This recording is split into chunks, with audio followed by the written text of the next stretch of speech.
daily Houston Texans podcast, part of the Locked On Podcast Network, your team every day.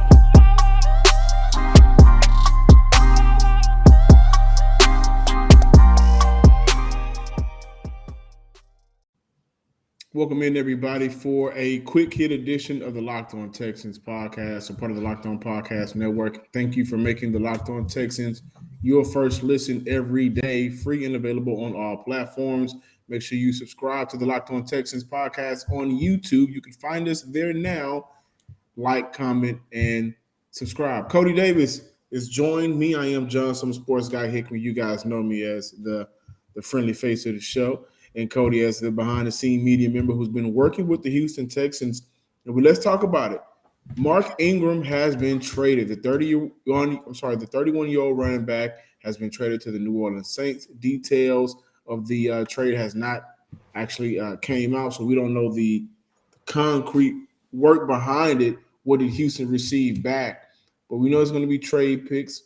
They're valuing picks right now, so we know there's going to be pick assets involved. Cody, what have you seen in the last 24 to 48 hours to kind of, I guess, provide some proof that this was going on behind the scenes? We also know that Brandin Cooks was not too happy about this deal as well. Yeah, before I give my thoughts on the trade, I do want to touch on the Brandin Cooks side of things because it was actually funny. Every Wednesday we have an opportunity to speak to Brandin Cooks during his media availability. He always the first one to speak on Wednesdays for the players, and normally he's a very well-spoken, always giving the best answers to any question we have.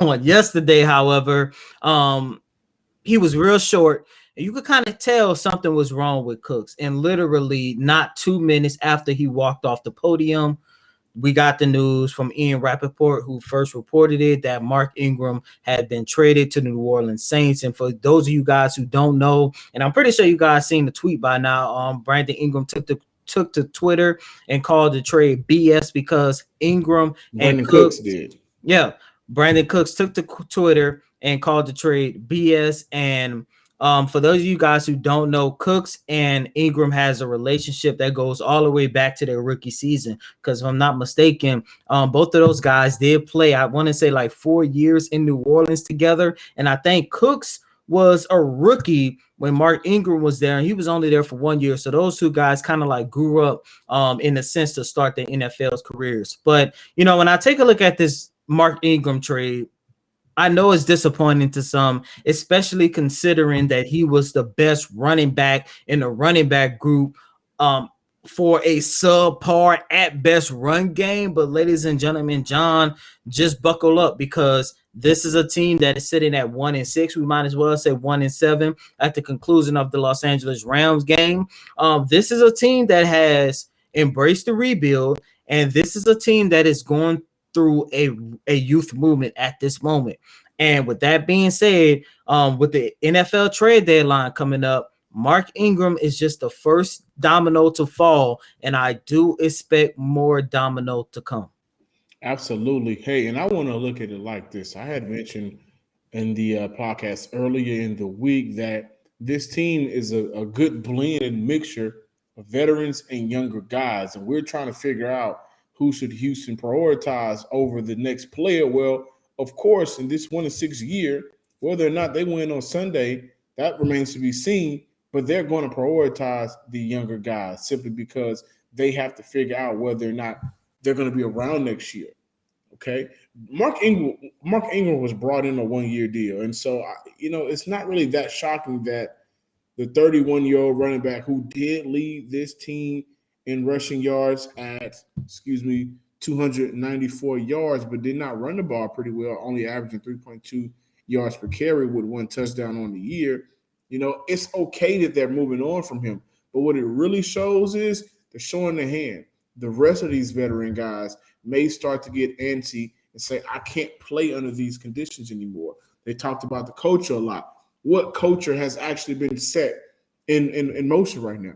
It's just been losing and a lot of misleading in regards to what they're telling the fans, what they're telling the players, and what they're telling maybe each other, and what's what we're getting, the product that we're getting in return. Brandin Cooks is a player. We understand he's pissed off. He's a player that's played with the likes of Drew Brees and Tom Brady. And now he's going from that, and even Jared Goff, if you want to throw him in there, but he's going from Don't that forget now, Deshaun Watson either. and Deshaun Watson. So he's going from that to now playing with an injured Tyrod Taylor. He can't, do anything about that. But more so playing with a rookie quarterback when Davis Mills, who has shown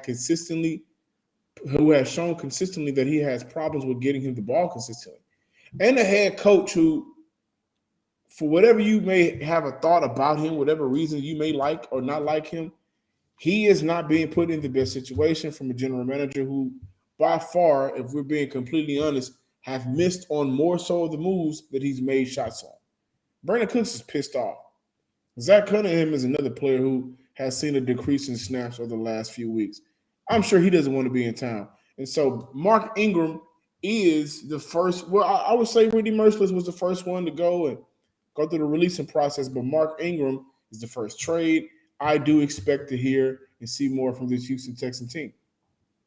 And John, it kind of goes back to what you and I talked about. I believe that was on Tuesday's installment of Locked On Texans about whether or not the Texans should put Tyrod Taylor out there on the field. This is another example why they should not, because this is a team that's not trying to win. And you just made a statement about Nick Caserio, the players that he brought in. Look, once again, like I mentioned on Tuesday, and I said it's the same thing again. If Tyrod Taylor doesn't get hurt, you look at those 6 quarters, we could agree to disagree, but I do believe that this would have been a possibility, that there is a possibility that the Texans could have had a winning record heading into this Week 8 match against the Los Angeles Rams. Because at the end of the day, like you mentioned on Tuesday, all of the veterans that was brought in and all of the veterans who was still around from the previous regime of the Texans, they wanted to win. And I'm pretty sure that was at least the hope and the goal for this organization. But once Tyrod Taylor went down, you're now riding on a 6-game losing streak. You might as well say 7, because you damn sure know they're not going to beat Los Angeles. It is time for the Texans to move on from a lot of these veterans and just embrace this youth movement. However, I do want to mention this as well. There is no way in hell David Culley, Tim Kelly, and whoever else calling the shots on the offensive side of the ball, if this is a youth movement and they are true by that, especially with the departure of Mark Ingram, we better see Scotty Phillips on Sunday. There is no ands, if, and but. I don't want to hear nothing about, we got to give David Johnson snaps or anything. By the way, he should be a guy. I don't think he's going to get traded. I think he might be released come past the trade deadline. But, there is no if, ands, buts about why Scotty Phillips should not see the field against the Rams. Absolutely. And I look at it just like this. Last week we heard from Lovie Smith. Well, with the releasing of Whitney Merciless, the excuse of only could dress 8 players when you have 9, you were able to get Amenahu back on the field because Merciless was not on the roster anymore. Same goes for this running back room. Now that Ingram is gone, are you going to bank on Rex Burkhead, who has shown you absolutely nothing? No, I don't even think he's able to play. Scotty Phillips should be seeing some action this Sunday. I also want to mention this. Okay. Houston is their right to start this. I don't want to say they're starting the rebuilding process, but embracing, which would be a better word, embracing this rebuild process. But it continuously, like, you had Mark Ingram was a pro Cully guy. Brandin Cooks was, he was on board to what this team said that they wanted to do in the offseason. He's been positive every step of the way. And now, you moved on from one. We're thinking about potentially moving on from Cooks. He's already pissed off. Again, it does speak to how much does Nick Caserio have to work against now some of his own doing to gain the trust of the fans. And I think that's a very valuable question. Because you made these moves. You talked about how big they were, how great they were going to be. And none of them has panned out so far. I'm Johnson Sports Guy Hickman. This is your quick hit of the week. I'm joined by Cody M. Davis. Cody M. Davis. Follow him on Twitter at Cody Davis _24. Follow me on Twitter at Some Sports Guy. Follow the Locked On Texans page at Locked On Texans. Like us on Facebook as well. Until we have an opportunity to quick hit with you again, we'll see you guys later.